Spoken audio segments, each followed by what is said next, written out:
గౌరవ సభ్యులు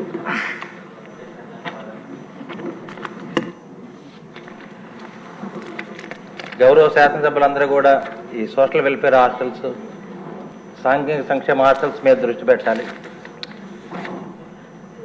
ఎందుకంటే ఎన్ని ప్రభుత్వాలు మారినా కానీ ఈ సాంఘిక సంక్షేమ హాస్టల్స్ యొక్క స్థితిగతులు మారలేదు అధ్యక్ష.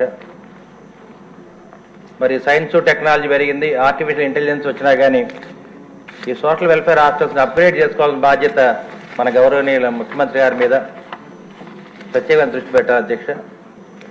మరి పల్నాడు జిల్లా ముఖద్వార నరసరావుపేటలో దాదాపు సోషల్ వెల్ఫేర్ హాస్టల్స్ 9 ఉన్నాయి అధ్యక్ష.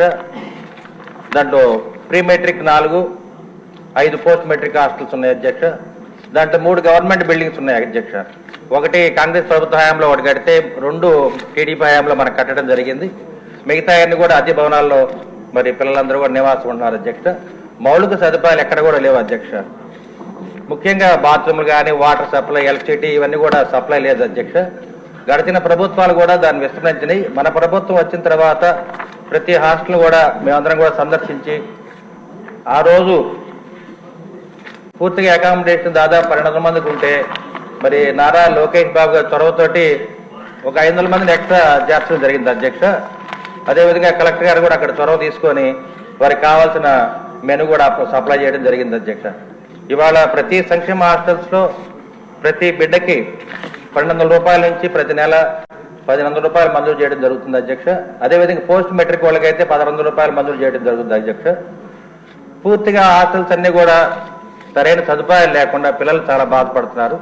మన బిడ్డలు ఏ విధంగా చదువుకుంటున్నారో, ఎస్టీ, ఎస్సీ, బీసీ, మైనార్టీ సోదరులు బిడ్డలందరూ కూడా బాగా చదువుకోవాలనే ఆలోచనతోటి నారా చంద్రబాబు నాయుడు గారు ఒక స్టేట్మెంట్ ఇవ్వడం జరిగింది అధ్యక్ష. నరసరావుపేట వచ్చినప్పుడు ప్రతి బిడ్డ మా బిడ్డలే చదువుకోవాలి, వారికి ఏది అవసరమైనా కానీ మౌలిక సదుపాయాలు గవర్నమెంట్ అందజేస్తే చెప్పడం జరిగింది అధ్యక్ష. ఇటువంటి కారణాలతోటి మీకు సంక్షేమ మంత్రి గారిని మేము ఒకటే అడుగుతున్నాము, ఏదైతే ఈ హాస్టల్స్ అప్గ్రేడ్ చేయాల్సిన అవసరం మనకు ఉంది కాబట్టి తప్పనిసరిగా దీని మీద చర్యలు తీసుకోవాలి అధ్యక్ష.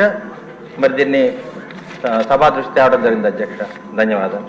సింగూర్ రెడ్డి గారు వదిలేసింది.